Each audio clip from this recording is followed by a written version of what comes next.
പ്രിയപ്പെട്ടവരെ എല്ലാവർക്കും നമസ്കാരം. ഞാനിന്ന് ഈ വീഡിയോ ആയിട്ട് നിങ്ങളുടെ മുമ്പിൽ വരുന്നത് ഇന്ന് കേരളത്തിൽ വളരെ പ്രാധാന്യമുള്ള ഒരു കാര്യം നടന്നുകൊണ്ടിരിക്കുകയാണ്. നമുക്ക് എല്ലാവർക്കും അറിയാം, പിണറായി വിജയന്റെ വീടുകളിൽ തിരുവനന്തപുരത്തും ഇതിന്റെ കണ്ണൂരിലുള്ള വീട്ടിലൊക്കെ റെയ്ഡ് നടന്നുകൊണ്ടിരിക്കുകയാണ്. മുഹമ്മദ് റിയാസിന്റെ പിണറായിയുടെ മകളുടെ എല്ലാം വീടുകളിൽ. അപ്പോൾ അത് വലിയ തോതിൽ ഇങ്ങനെ ആഘോഷിച്ചുകൊണ്ടിരിക്കുകയാണ് മാധ്യമങ്ങളെല്ലാം. അങ്ങനെ ക്രിക്കറ്റ് കളിയൊക്കെ കാണുന്ന മട്ടിൽ ചിലർ അതിൻ്റെ മുമ്പിൽ ഇരുന്ന് അപ്പോൾ ED ഇന്ന് അറസ്റ്റ് ഉണ്ടാവില്ല, അപ്പോൾ ഇങ്ങനെ ഈ വാർത്താ കാർഡുകൾ വന്നുകൊണ്ടിരിക്കുന്നു. ചോദ്യ മുൾമുനയിൽ പിണറായി, മാസപ്പടി കേസ്, ഇങ്ങനെയൊക്കെ വന്നുകൊണ്ടിരിക്കാൻ.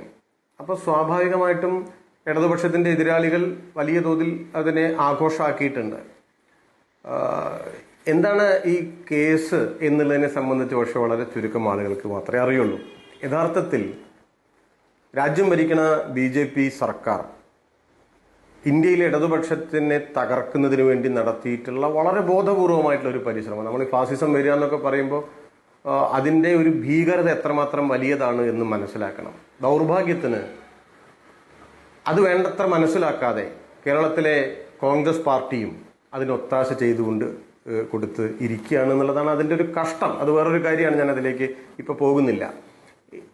എന്താണ് മാസപ്പടി കേസ്? സത്യത്തിൽ അങ്ങനെ ഒരു കേസില്ല. പിണറായി വിജയനെയോ അല്ലെങ്കിൽ മുഹമ്മദ് റിയാസിന്റെയോ ഒക്കെ വീടുകളിൽ EDക്ക് റെയ്ഡ് നടത്തേണ്ടുന്ന ഒരു കേസും നിലവിലില്ല. പുകമറ ഉണ്ടാക്കിക്കൊണ്ടിരിക്കാൻ, വിശ്വാസ്യത തകർക്കുക, ഇടതുപക്ഷ നേതാക്കളുടെ ഒരു ഡിമോറലൈസ് ചെയ്യാനുള്ള പരിശ്രമം നടക്കുകയാണ്. അതുകൊണ്ട് നിങ്ങൾ സമയമെടുത്ത്, ചെറിയ സമയം ഉണ്ടാവുള്ളൂ, ഈ വീഡിയോ ഇതൊന്ന് കേൾക്കണമെന്ന് ഞാൻ അഭ്യർത്ഥിക്കുകയാണ്. ഇടതുപക്ഷത്തെ എതിർക്കുന്നവരും കേൾക്കണം. വിശേഷിച്ച് സംഘപരിവാർ വിരുദ്ധരായിട്ടുള്ള സകലരും എങ്ങനെയാണ് സംഘപരിവാർ ഈ അന്വേഷണ ഏജൻസികളെ ഉപയോഗപ്പെടുത്തി ഇന്ത്യ രാജ്യത്തെ തങ്ങളുടെ ചൊൽപ്പടിയിൽ നിർത്താൻ പരിശ്രമിക്കുന്നത് എന്നത് മനസ്സിലാക്കണം. അതിന്റെ ഒരു നല്ല ഉദാഹരണമായിട്ട് നമുക്ക് ഈ കേസിനെ എടുക്കാം. ഞാൻ പറഞ്ഞല്ലോ, മാസപ്പടി എന്ന് പറയുമ്പോൾ നമ്മുടെ മനസ്സിലൊരു ചിത്രം വരും. എല്ലാ മാസവും എങ്ങനെ ഒരു കാര്യമില്ലാണ്ട് ഒരാൾക്ക്, അത് ഭരണ രാഷ്ട്രീയ നേതൃത്വത്തിലിരിക്കുന്ന ആളുകൾക്ക് പൈസ കൊണ്ടേ കൊടുക്കുക, അതിന് പ്രത്യേകിച്ച് കാര്യമൊന്നുമില്ല, അത് കൈക്കൂലിയാണ്. മാസപ്പടി എന്ന ഈ കേസ്, ആ വാക്ക്, അത് ഉണ്ടാക്കിയത് മലയാള മനോരമയാണ്. എന്താണ് ഈ സംഗതി? വീണ വിജയൻ അറിയാലോ, പിണറായി വിജയന്റെ മകളാണ്. അവർക്കൊരു കമ്പനിയുണ്ട്, എക്സാലോജിക് എന്നാണ് അതിന്റെ കമ്പനിയുടെ പേര്. അതൊരു IT ഫേമാണ്. ആ കമ്പനി 2016 CMRL എന്നു പേരുള്ള മറ്റൊരു കമ്പനിയുമായി ഒരു കരാർ ഉണ്ടാക്കാൻ. എന്താണ് കരാർ? CMRL കമ്പനിയുടെ ഈ സോഫ്റ്റ്വെയറിന്റെ എന്താ പറയുക, ആനുവൽ മെയിൻ്റനൻസ് AMC ആണ്, വാർഷിക മെയിൻ്റനൻസ് എല്ലാം ചെയ്യാനുള്ള ഒരു കരാറാണ്. ആ കരാറ് പബ്ലിക് ഡൊമൈനിൽ ലഭ്യമാണ്. അതൊന്നും ഒരു സ്വകാര്യ സംഗതിയൊന്നുമല്ല. 1.72 കോടിക്കാണ്, 5 കൊല്ലത്തേക്കാണ്. അപ്പൊ 5 കൊല്ലത്തേക്ക് അങ്ങനെ വന്നിട്ടുണ്ടെങ്കിൽ ഒരു മാസം 2.86 ലക്ഷം രൂപയാണ്. എന്താണ് AMC എന്ന് പറഞ്ഞാൽ? ഇപ്പോൾ ഈ സ്ഥാപനങ്ങളെല്ലാം നടത്തുന്ന, ഞാനൊരു പഞ്ചായത്ത് പ്രസിഡന്റ് ആയിരുന്നു, ഞങ്ങളുടെ പഞ്ചായത്തിൽ കെൽട്രോൺ ആയിട്ട് AMC ഉണ്ട്. ഇപ്പൊ ചില ആൾക്കാർ പറയുന്നത് ഈ വീണ വിജയന് 1.72 കോടി കൊടുത്തു, അത് തിരിച്ചു പ്രതിഫലം ഒന്നും കൊടുത്തില്ല. ഇപ്പൊ മലയാള മനോരമയുടെ ഒരു വലിയ 2-3 വർഷം മുന്നത്തെ ഒരു ലീഡ് ന്യൂസ്, നിഷ പുരുഷോത്തമൻ അവരുടെ ചാനലിലെ ഒരു ആങ്കർ അവര് കൊടുത്തത് കണ്ടു. ഇപ്പോ ഇതാണ് വാദം, ഇവരുടെ എല്ലാം വാദം ഇതാണ്. 1.72 കോടി കൊടുത്തു വീണ വിജയന്റെ കമ്പനിക്ക്, അതിന് തിരിച്ചൊന്നും ഇങ്ങോട്ട് ചെയ്തിട്ടില്ല എന്ന് ആരാ പറയേണ്ടത്? ഞാനും നിങ്ങളും മനോരമയിലെ ജേർണലിസ്റ്റുകളുമാണോ? അത് പറയേണ്ടത് CMRL ആണ്. എന്താണ് AMC എന്ന് വെച്ചാൽ, ഞാൻ പറഞ്ഞല്ലോ, പഞ്ചായത്തിൽ എനിക്കറിയാം, ഞങ്ങളുടെ പഞ്ചായത്തിലെല്ലാം കൊടുത്തിട്ട്, എല്ലാ പഞ്ചായത്തും കൊടുക്കും, പഞ്ചായത്ത് മാത്രമല്ല എല്ലാ സ്ഥാപനങ്ങളും കൊടുക്കും. കെൽട്രോണിന്റെ സീനിയർ മാനേജർമാർ ആരെങ്കിലും വന്നിട്ട് ഈ പഞ്ചായത്തിന്റെ മുമ്പിൽ രാവിലെ പഞ്ചായത്ത് സെക്രട്ടറി ഇരിക്കും പോലെ കസേരയിൽ ഇരുന്ന് ജോലി ചെയ്യോ?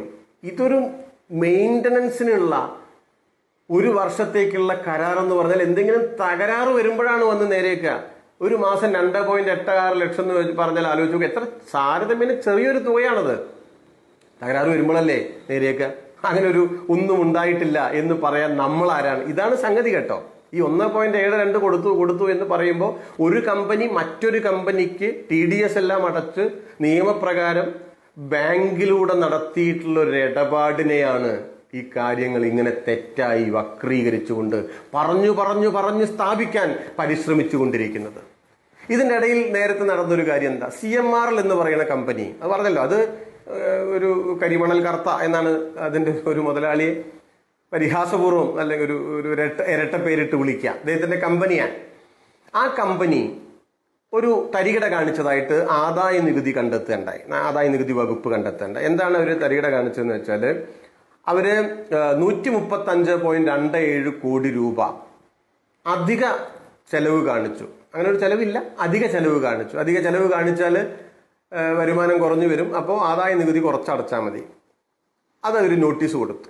ഈ 135.27 കോടിയിൽ ഈ 1.72 ക്രോഡ്സും കൂടി പെടുത്തിയിട്ടാണ് ആദായ നികുതി CMRL കമ്പനിക്ക് നോട്ടീസ് നൽകിയത്.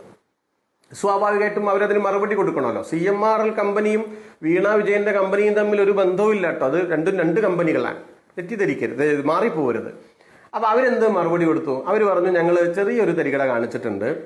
135.27 ഇല്ല, 134.27 കോടി രൂപ ഞങ്ങൾ അധിക ചെലവ് കാണിച്ചിട്ടുണ്ട്, ഇല്ലാത്ത ചെലവ് കാണിച്ചിട്ടുണ്ട്. പക്ഷേ ഈ 1.72 കോടി രൂപ കൊടുത്തതാണ്, AMCക്ക് വേണ്ടി കൊടുത്തതാണ്. അത് ബാങ്ക് ഇടപാടെല്ലാം നടത്തിയതിന്റെ രേഖകളും കാര്യങ്ങളും എല്ലാം ഉണ്ട്, അതുള്ളതാണ്. പക്ഷെ ഇത് ഇല്ലാത്തതാണ് എന്ന് പറഞ്ഞു. സ്വാഭാവികമായിട്ടും അതിന് പിഴയെല്ലാം കൊടുക്കേണ്ടതായിട്ട് വരും. പിഴ ചുമത്തി. ആ സമയത്ത് ആദായ നികുതി വകുപ്പിന്റെ കീഴിലുള്ള ഒരു അർദ്ധ ജുഡീഷ്യൽ സ്ഥാപനമുണ്ട്. ഇന്ററിംഗ് സെറ്റിൽമെന്റ് ബോർഡ് എന്നാണ് ഇതിന്റെ പേര്.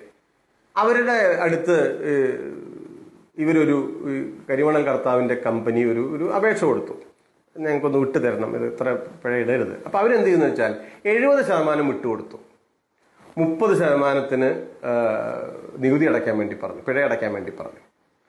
ആ റിപ്പോർട്ടിൽ ഈ ഇന്ററിം സെറ്റിൽമെന്റ് ബോർഡ് എന്ത് ചെയ്തു? ഇതൊക്കെ അത് ധനകാര്യ മന്ത്രാലയത്തിന്റെ കീഴിലുള്ള സ്ഥാപനമാണ്. ഇതെല്ലാം മോദി സർക്കാരിന്റെ കയ്യിലെ പാവകളാണല്ലോ. ഒരു കാര്യവും ഇല്ലാതെ അവര് വീണ വിജയന്റെ ഒരു പേര് അതിൽ വെച്ചു. എന്ന് മാത്രമല്ല, വീണ വിജയൻ സൺ ഓഫ് പിണറായി വിജയൻ കേരള മുഖ്യമന്ത്രി എന്നൊക്കെ പറയുമ്പോൾ അതിൽ പിണറായി വിജയനും ഈ അഡ്രസ്സൊക്കെ വരുമ്പോൾ അതിലൊരു കണക്ഷൻ വന്ന മട്ടായി. അതങ്ങനെ അവിടെ നിൽക്കുകയാണ്. എന്ത് ചെയ്തു CMRL കമ്പനി? അവർ 30% പൈസ അടച്ചിട്ട് 70% അവർക്ക് വിട്ടുകിട്ടി, 30% പൈസ അടച്ച് ആ സംഗതി തീർപ്പാക്കി. ഇതാണ് മാസപ്പടി കേസ്. ഇതിലിപ്പോ നടന്നിട്ടുള്ള കാര്യം എന്താ? ഇപ്പോ ചിലർ പറയുന്നുണ്ട്, നിങ്ങളിങ്ങനെ ഗുവാഗ്വാന്നൊന്നും പറയേണ്ട കാര്യമില്ല, കോടതിയുടെ അനുവാദമുണ്ട്. എന്താണ് കോടതിയുടെ അനുവാദം? എന്താണ് കോടതി പറഞ്ഞുകൊണ്ടിരുന്നത്? കേരളത്തിലെ വിജിലൻസ് കോടതികളിൽ, ഹൈക്കോടതിയിൽ എല്ലാം ഇതുമായി ബന്ധപ്പെട്ട് എത്ര ഹർജികൾ വന്നു? മാത്യു കുഴൽനാടനും ഷോൺ ജോർജും ഒക്കെ ആയിരുന്നല്ലോ അതിന്റെ തലപ്പത്തുണ്ടായിരുന്നത്. എന്താണ് ഈ കോടതികളെല്ലാം ചെയ്തത്? ഈ കോടതികൾ ഈ കേസുകളെല്ലാം എടുത്ത് ചവറ്റുകൊട്ടയിലിട്ടു. ഇതിൽ യാതൊരു കഴമ്പുമില്ല എന്ന് പറഞ്ഞു. എന്ന് മാത്രമല്ല, CMRL കമ്പനി അവരുടെ ഈ പൈസ കൊടുത്തതിൽ ഞാൻ പറഞ്ഞല്ലോ 134.27 ഞങ്ങൾ പെരുപ്പിച്ച് കാണിച്ചു എന്ന് അവർ പറഞ്ഞു. പക്ഷെ 1.72 അതിൽ പെട്ടതല്ല എന്നും പറഞ്ഞു. അവർ വേറെ ചില കാര്യങ്ങൾ പറഞ്ഞു. നമ്മുടെ ഒരു മാധ്യമവും അത് മിണ്ടുന്നില്ല. എന്താണ് അവർ പറഞ്ഞത്? ഞങ്ങൾ ഈ ബിസിനസ് പ്രൊമോഷന് വേണ്ടി പൈസ ചെലവഴിച്ചിട്ടുണ്ട്. അത് മീഡിയയ്ക്ക് 16.43 കോടി കൊടുത്തു, വിവിധ ക്ഷേത്രങ്ങൾക്ക് 17.47 കോടി കൊടുത്തു, മറ്റ് പലർക്കുമായിട്ട് 39.47 കോടി കൊടുത്തു. ഇതൊക്കെ ഞങ്ങൾ കൊടുത്തതാണ് എന്ന് പറഞ്ഞു. ഏതെങ്കിലും മീഡിയക്കാർ മിണ്ടുന്നുണ്ടോ? മിണ്ടുന്നില്ല. എന്ന് മാത്രമല്ല, അവരുടെ ഡയറിയിൽ അവർ ചില ചുരുക്കപ്പേരുകൾ ഉണ്ട്, അവർക്കൊക്കെ പൈസ കൊടുത്തു. OC, KK, PV. അപ്പൊ PV എന്ന് പറഞ്ഞപ്പോൾ ഇത് പിണറായി വിജയനാണെന്ന് പറഞ്ഞു. പിണറായി വിജയൻ പറഞ്ഞു, ഞാൻ ആരിൽ നിന്നും പൈസ വാങ്ങിച്ചിട്ടില്ല. OC ഉമ്മൻചാണ്ടിയാണ് എന്ന് പറഞ്ഞു, അദ്ദേഹം മരിച്ചുപോയി. ഇതിൽ 2 പേർ, കുഞ്ഞാലിക്കുട്ടിയും RC ഉണ്ട്. RC രമേശ് ചെന്നിത്തലയാണ്. അദ്ദേഹം പറഞ്ഞു, ഞാൻ പൈസ വാങ്ങിച്ചിട്ടുണ്ട്, അത് പാർട്ടി ഫണ്ടിനാണ്. ആവട്ടെ, നിങ്ങൾ ഏതെങ്കിലും ഒരു മാധ്യമത്തിൽ CMRLന്റെ ഈ രേഖകളിൽ പണം കൊടുത്തവരുടെ ഈ പേര് ലിസ്റ്റിൽ RC എന്ന പേരുണ്ടെന്നും അത് രമേശ് ചെന്നിത്തലയാണെന്നും KK എന്ന പേരുണ്ടെന്നും അത് കുഞ്ഞാലിക്കുട്ടിയാണെന്നും ഇവർ 2 പേരും ഇത് സമ്മതിച്ചു എന്നും നിങ്ങൾ എവിടെയെങ്കിലും കണ്ടിട്ടുണ്ടോ? മറ്റൊരു പേര് ഇബ്രാഹിം കുഞ്ഞിന്റെയാണ്. അദ്ദേഹം മരിച്ചുപോയി. അദ്ദേഹത്തിന്റെ മകൻ ഇപ്പോ ഈ മിനിസ്ട്രിയിൽ മന്ത്രിയാണ്. നിങ്ങൾ ഏതെങ്കിലും ഒരു മീഡിയ ഇത് പറയുന്നത് കേട്ടിട്ടുണ്ടോ? എന്തൊരു അനീതിയും എന്തൊരു അക്രമവും ദുഷ്ടതയുമാണ് എന്ന് നോക്കൂ. ഇങ്ങനെ അവസാനിച്ചൊരു കേസാണ്.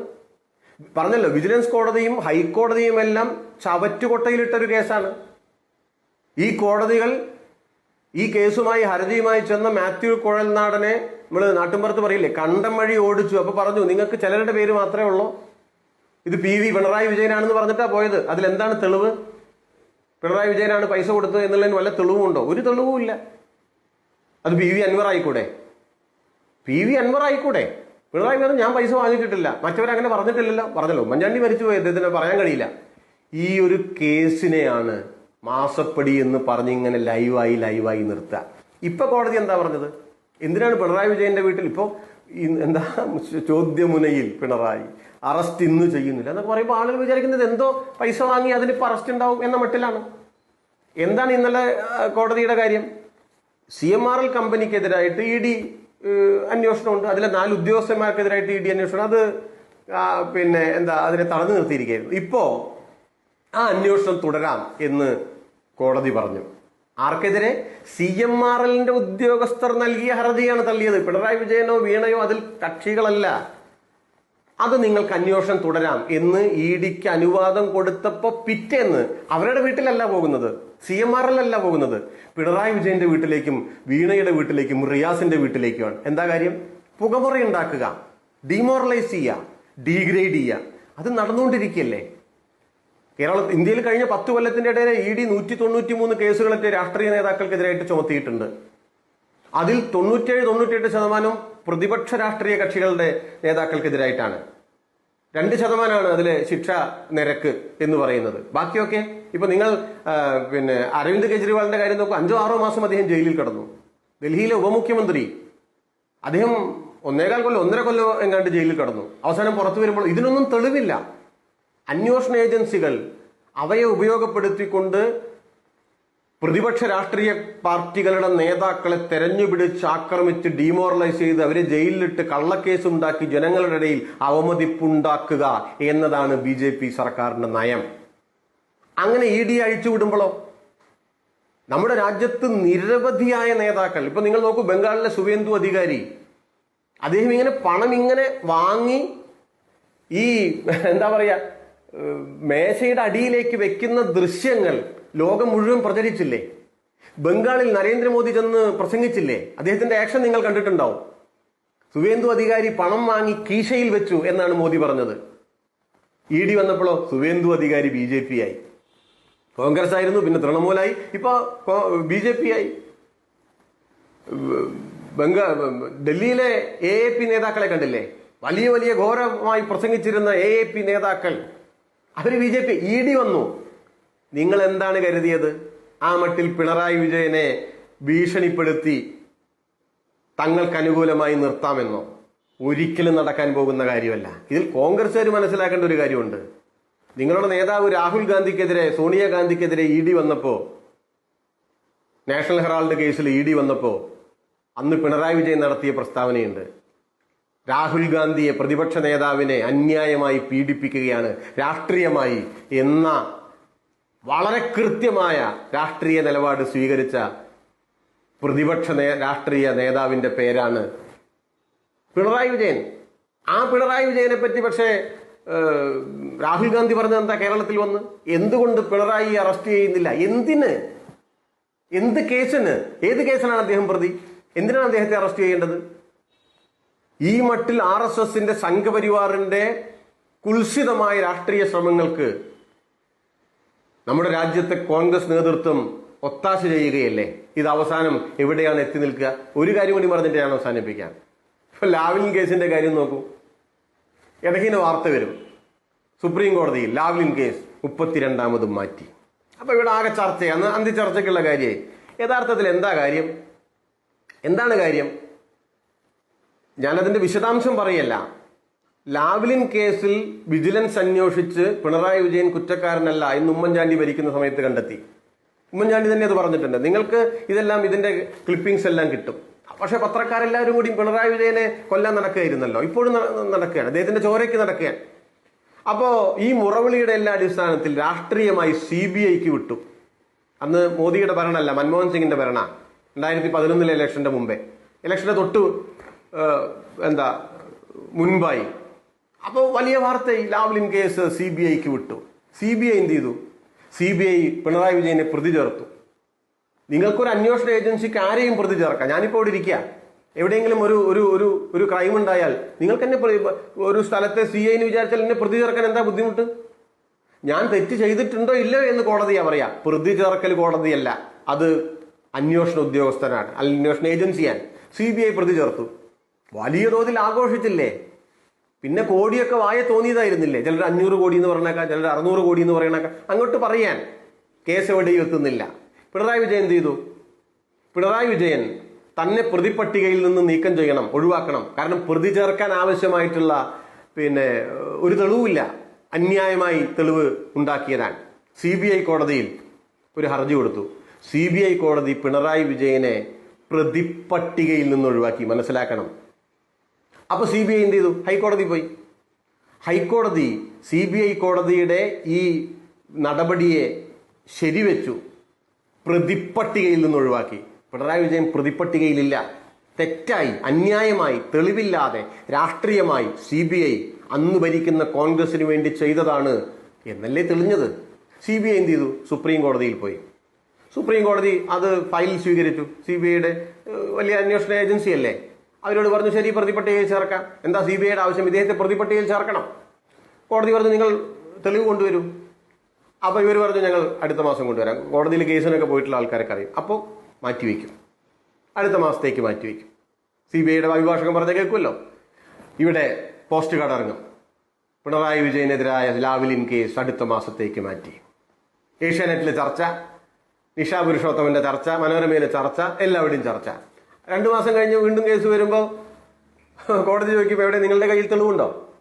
അപ്പൊ CBI പറയും അല്ല, ഞങ്ങൾക്ക് കുറച്ചുകൂടി സമയം വേണം. അപ്പോ രണ്ടാമതും മാറ്റി.